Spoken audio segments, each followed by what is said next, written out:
All right, example 1.2, the quick change. So this is where bar 2, we go to the 4 chord, and then we just go back to the 1 chord in bar 3, and the standard 12-bar blues continues on at that point.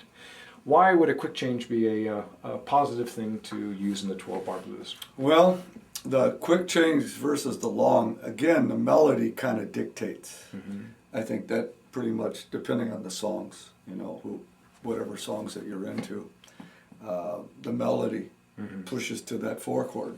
You hear it. So, for example, let's play that same groove just for a moment. I'll bring it right back to you. Yeah. Yeah. 1, 2, 3, 4.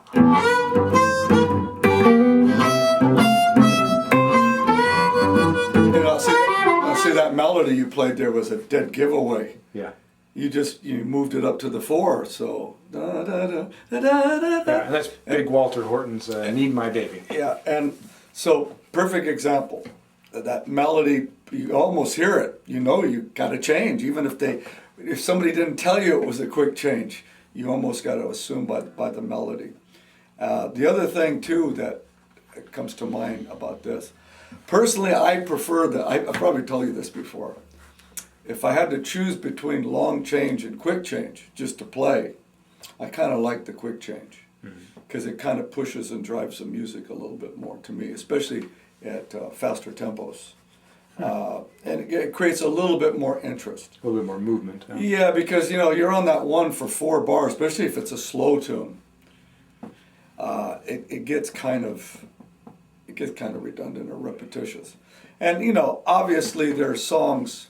I mean, I do songs that are long changes that I sing, but the melody dictates it when I'm singing, so I don't have a problem with that. But usually if I go into the solo aspect of it, I kind of like to hear the quick change in my soloing.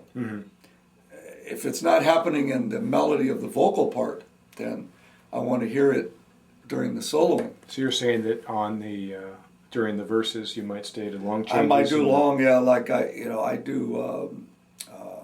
And then sometimes I do it in reverse too. Sometimes this is something that you can play with.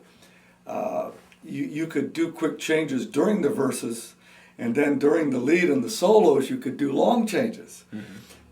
This still adds variety to the tune. And I think in this day and age everybody's kind of looking for some variety.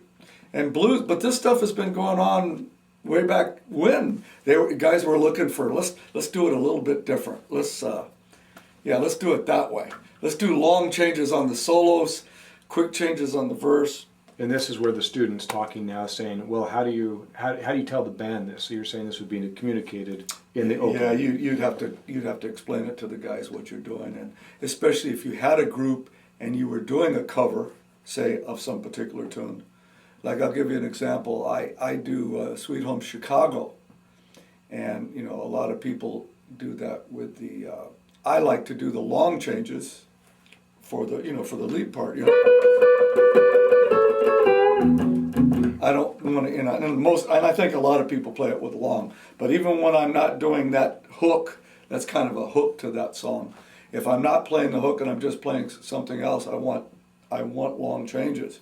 But during the verses, I do quick changes, and that's told to the band.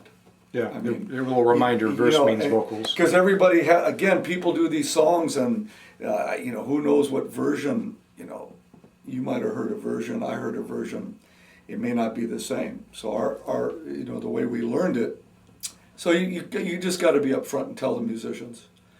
A lot of times at a jam, you could even make it happen at a jam that way. But especially if you have your own group, though, that would be talked and worked out. And dialed in ahead of time. Yeah. All right, let's go ahead and play it. Give us an example of a quick change.